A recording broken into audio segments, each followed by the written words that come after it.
Greetings everyone. This video series on Antiquitech in Africa is adapted from my Biblical Prophecy channel on BitChute. My BitChute channel is addressed to the Christian remnant living in these last days. However, my research on Antiquitech in Africa is open to and should be of interest to everyone, Christian and non-Christian alike.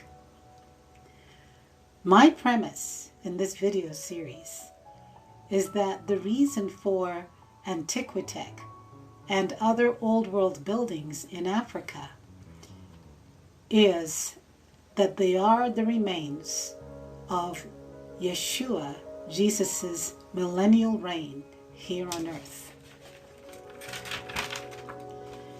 Until now, an in-depth study of Antiquitech and old world buildings in Africa has not been done.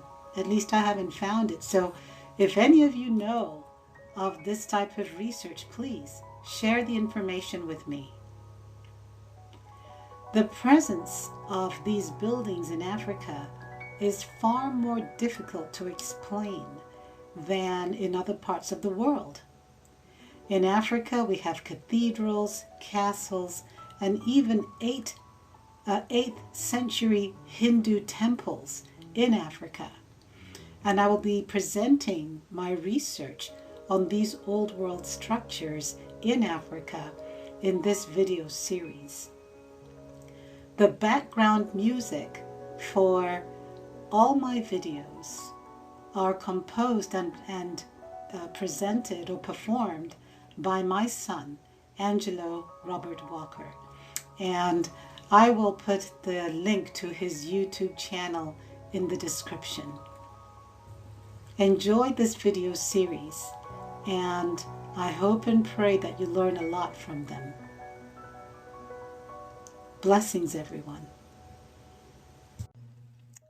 So,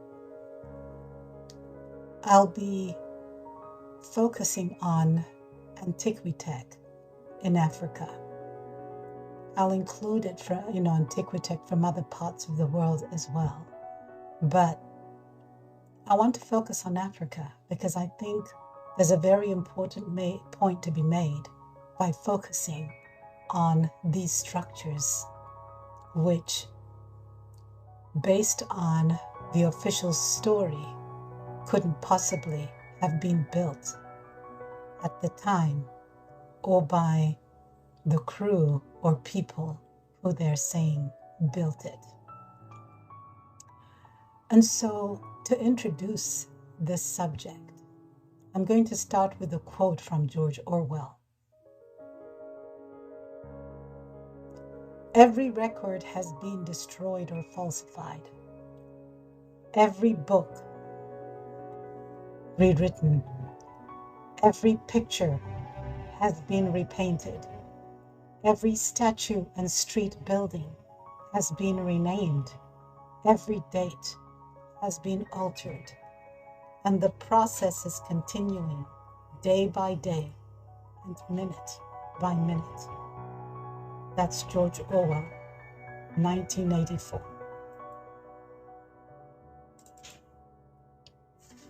And so, before I get into the actual structure, the building, the architecture, I want to just share with you this picture which I came across. And it's a very striking picture because it shows us something that very few, if any of us, have ever seen. As you can see here in the forefront of the picture, there's a giant. And if you look at his size compared to the man standing closest to him, if we estimate that the man standing closest to him is about 5'5", which is the average height of men in our time, this giant would have to be at least over 7 feet, close to 8 feet tall. And 7 feet and above is the size of the giant skeletons that were found in the 18th century in the United States.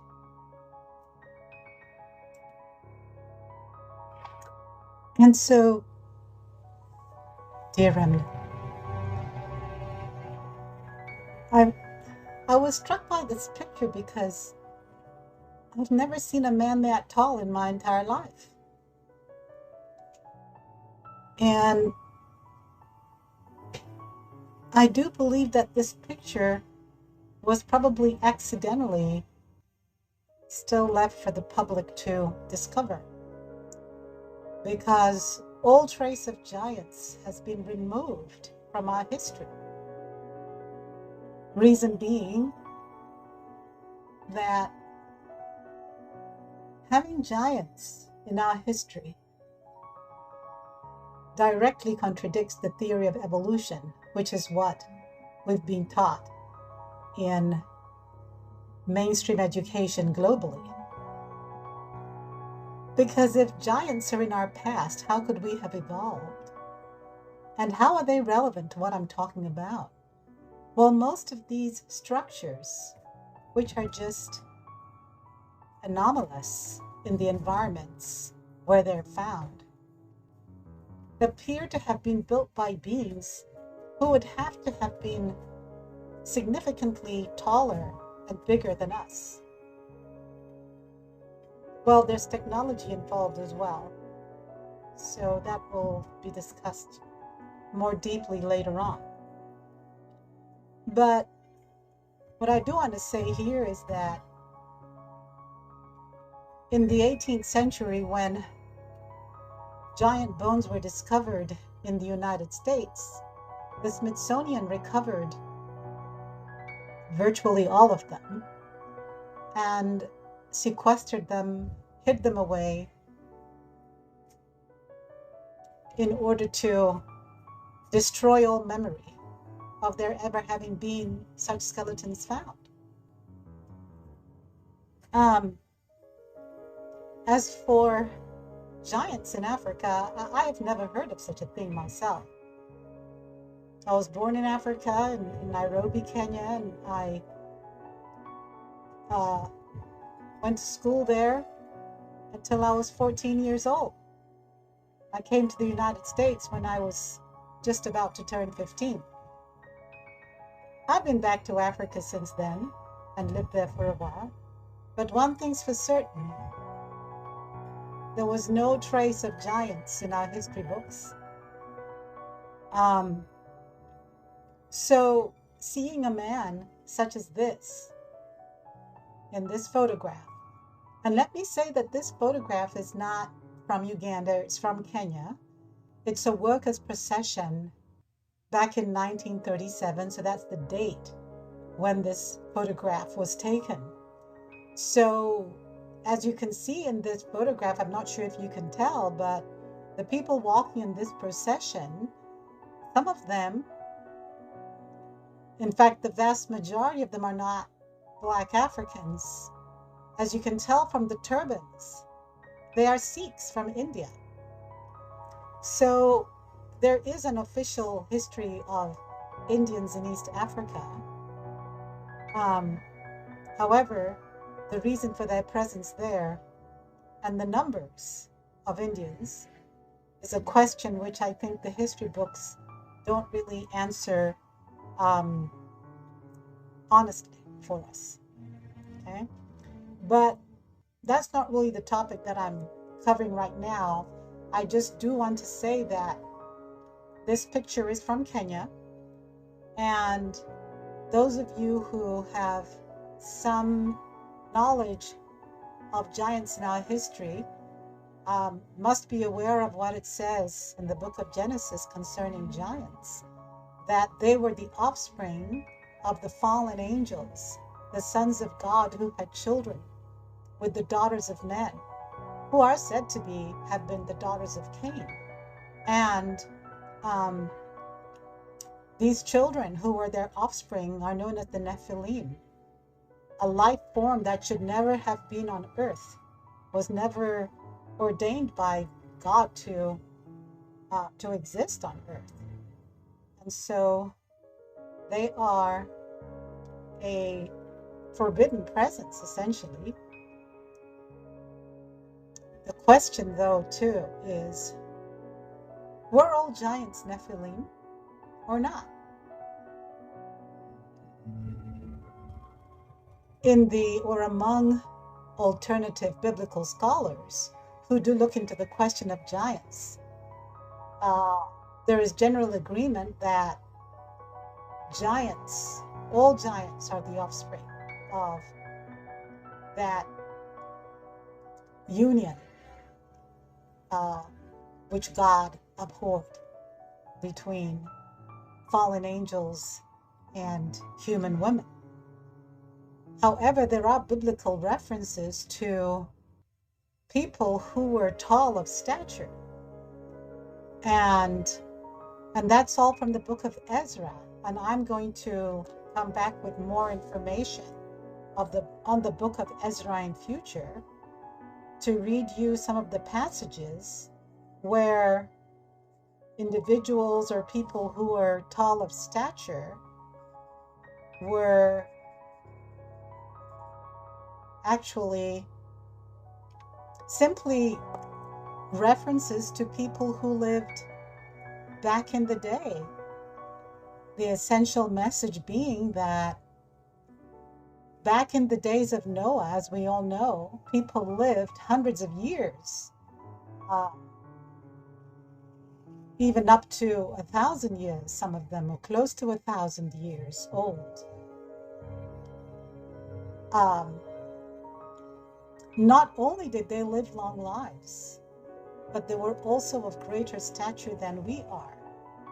So when we see giants such as these, and one of the things to take into account when looking at this photograph is that they're walking side by side, and the giant actually is in a different sort of outfit, as if he has some other assignment, perhaps a guard. It's unclear whether he is working in the service of the colonial government, or whether he was parading in solidarity with the workers, the Sikh workers who were immigrants to Kenya, which is also in East Africa.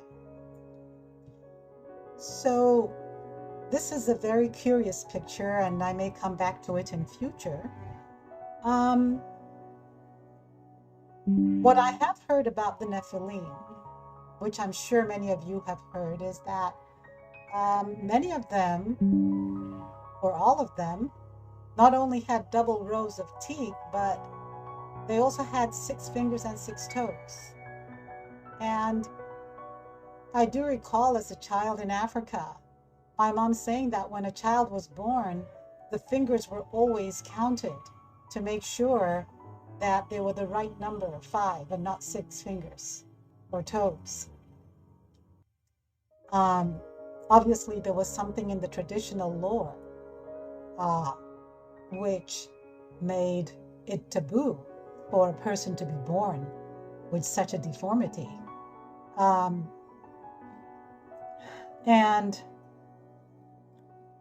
in fact, I had a classmate when I went to school in Kenya. At the time, I was around 12 or 13.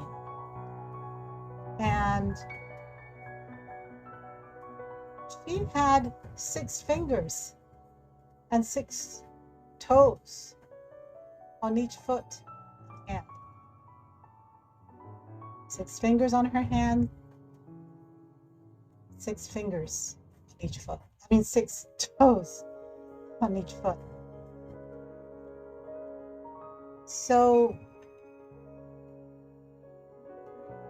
that's indeed something that makes it very clear that the presence of the Nephilim is not limited to the red-haired, white-skinned giants of North America. This picture tells us, this photograph, that there were African giants who may or may not have been Nephilim, and there were people even until the time when I was a teenager who had 6 fingers and 6 toes. And that was in the 1970s, early 1980s.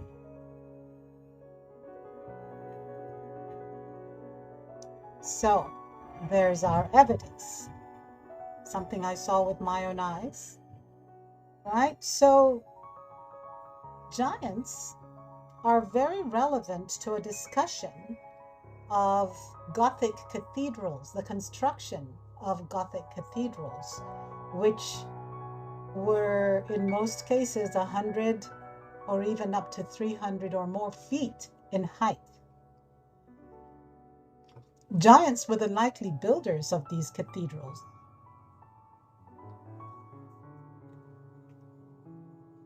However, was there technology that they had which we do not have today?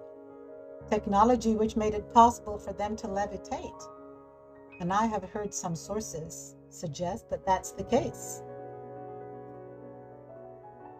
There are no giants today, at least not any that we are aware of in our mainstream existence. But obviously, since we don't see them and don't really know of them, were they deliberately being exterminated? How is it that they just don't seem to exist anymore? How is it that they're not in our gene pool anymore? Now and then there may be a 7-foot tall individual, or I don't think too much more than 7 feet tall, but that's usually related to some sort of medical condition. Some people are just tall without having a medical condition. However, there were races of giants in the past. As recently as the time that this photograph was taken, which is 1937. Were giants deliberately exterminated, or were they just so few in number by the 1930s that the last of them naturally died off? Well, based on what I told you about our civilization being founded on a I didn't use the word bloodbath, but essentially it's a foundation of malicious lies, which involved a complete obliteration of our memory of our history. And that was done through extermination, dear Emmett. And I'll get into more detail on that in a future video. But at this point, what's very clear is that there were giants. Were they exterminated by the agents, those dark forces that took over the world around the 18th century, and who then colonized those parts of the world where they were not, they had not populated, such as Africa, Central and South America, and Asia. When they colonized these parts of the world, did they deliberately exterminate any remaining giants? One thing that comes to my mind when I think about the little season, which is where I think we are in terms of biblical prophecy. And I'm going to give you a timeline. I'm going to actually put up a timeline for you to look at. But I think most of you are aware that the little season is supposed to be that very final part of our prophetic timeline, or the timeline in biblical prophecy, uh, during which Satan is released to deceive the nations. And little season, think about it, dear remnant. A friend of mine actually raised this point, which I thought, no, that's interesting. She said, little season, if the giants are somehow no longer with us, however it is that their disappearance came about, it looks as if this is a little season, perhaps a season in which the little people are now more prevalent and giants are gone. So another question that comes to my mind concerning the giants is, how did they, if they were here as recently as the 1930s, with the advanced technology that they would have needed in order to build these amazing Gothic cathedral structures and other structures, Romanesque architecture, really amazing edifices, which even if they were not so large and beyond our capacity to really build as modern humans, how is it that with all of that advanced knowledge and technology that they had, how is it that they just became extinct and died off? Were they being exterminated? Is that how they became extinct? Or did they become extinct by some other process? Was it ordained by Yahweh that they should no longer walk the earth? Was this little season reserved for people of smaller stature, like ourselves? And this is something ordained by Yahweh, which is why these dark agents who obliterated all trace of the world in which the giants lived, is that how they, although little, were still able to exterminate the giants? And so that's something to think about. And so we little people, we are living in a world with architecture which is not only anachronistic, but possibly built by giants. The Antiquitech in Africa that I want to start with in my quest to prove that the millennial reign of Yeshua and that Armageddon is in the past is the Rubaga or Lubaga Cathedral, also known as St. Mary's Cathedral in Kampala. And so let me go ahead and show you.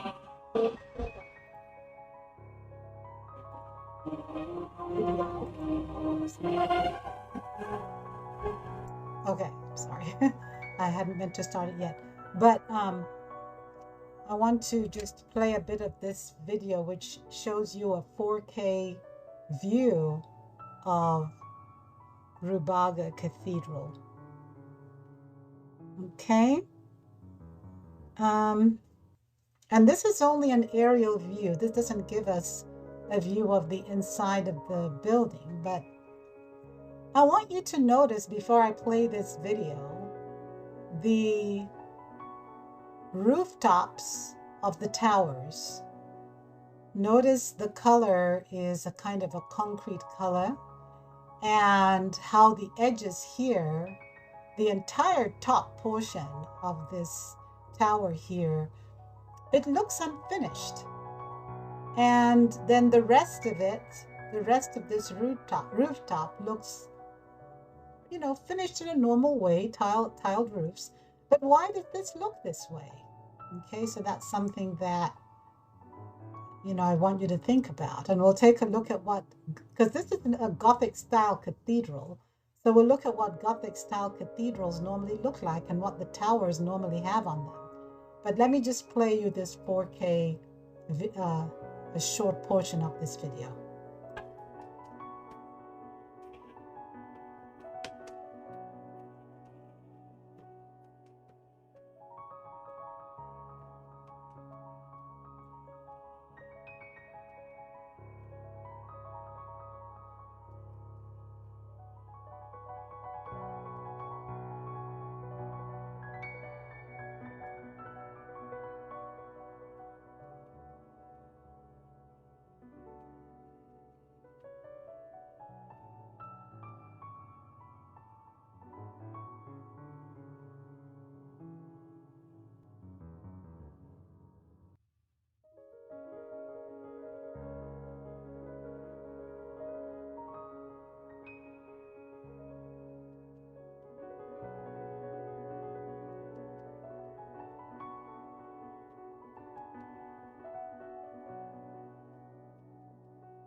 Okay, so that's the video of Rubaga Cathedral. And for those of you who don't know Africa too well, I just want to share with you this map. This is, of course, a map of Africa, and Uganda is here in red. It's in East Africa, landlocked, and it's just, it neighbors Kenya, and to the north is Ethiopia, which is historically the hub of Christianity in Africa. And Uganda actually has a lake which is situated right here where my arrow is. You don't see it in this picture. But Lake Victoria is the source of the Nile, which flows all the way north to Egypt. Okay, so here is a map showing Uganda. This is the boundary here. This is the Lake Victoria, and here are, rivers that flow. They continue up north. Parts of the Nile are actually dried up, as you can see here. It does say on the map north of the Nile. Sorry, source of the Nile. And Kampala, which is the capital city of Uganda, is right here where my pink arrow is. And it is also the location of the cathedral, Rubaga Cathedral. And then here we have another map which shows more detail of the area around Kampala and some of the towns situated along the Lake Victoria. And one more map right here giving you a view of the various districts of Uganda, with Kampala situated here by the lake.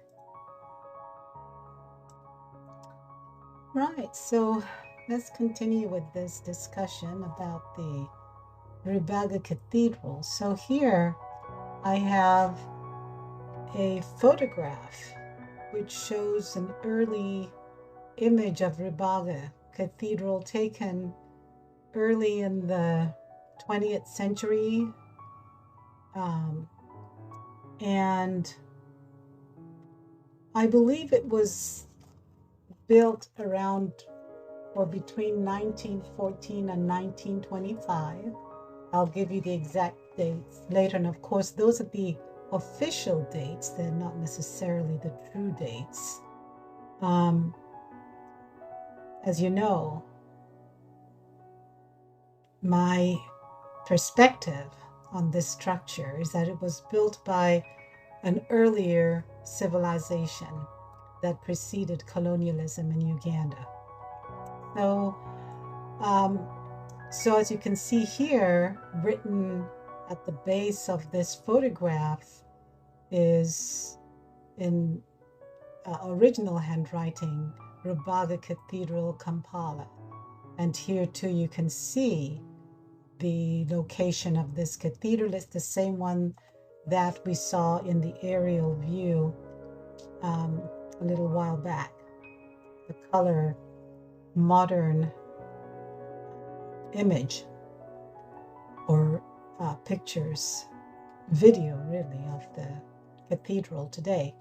So Rubaga Cathedral, it is huge. It seats 5,000 people, and the dimensions are, it's 240 feet long, and if you take into account the thickness of the walls, then it is 260 feet long, which means that the walls are 7 feet thick.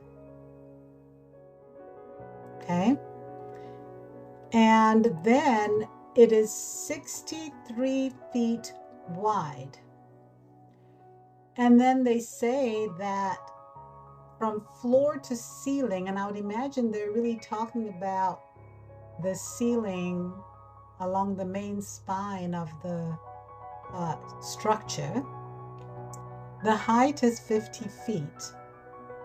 So then if you consider that as 50 feet, then the towers have to be 100 feet because they're about double the height of the main central structure. So according to the official story, the funds to build the cathedral were raised by or through a fund drive initiated in 1901, which was about 13 years before they started building the cathedral. And I will get back to this fund drive later on in the future video. But what I'd like to do now is draw your attention to the surroundings of the church. I do not see any people present, and it looks like a rather desolate surrounding. And I don't know that we actually have grass here. It kind of looks like mostly land where the grass has either dried up or maybe it was just covered over, possibly by mud, dried up mud perhaps. And then we see here, it looks like some sort of a ramp, which seems to be covered. And then here we do see actually some stairs, which may be partially covered with mud or dust. So this is interesting. It has a somewhat of a post-apocalyptic appearance to it. And so as I mentioned when I showed you the drone video of this church, the towers have no spires, and the very top looked unfinished, which is very surprising. Why would they leave it unfinished all these years? My thought is that they didn't leave it unfinished, but actually the original spires were removed. Were they removed to cover up the truth that the entire building was actually built by a previous civilization?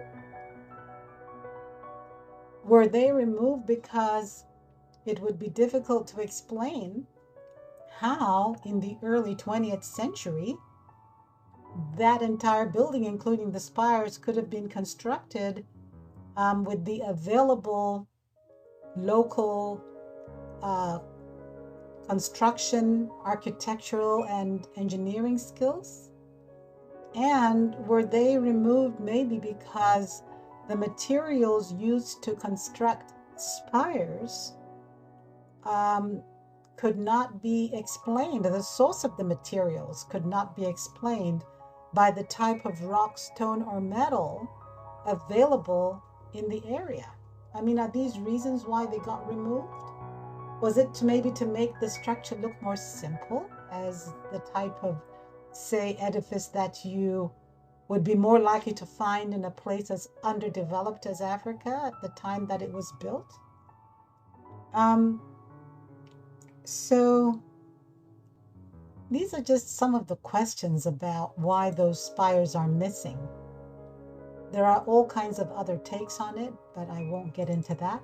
I want to show you this image, which looks like it was more than likely a later image. It might have been an earlier image, but here we have a ramp, which now is no longer under mud, and we have this low wall, which is no longer under mud. Again, maybe the mud was later. We don't know which of these pictures was before and which one is after.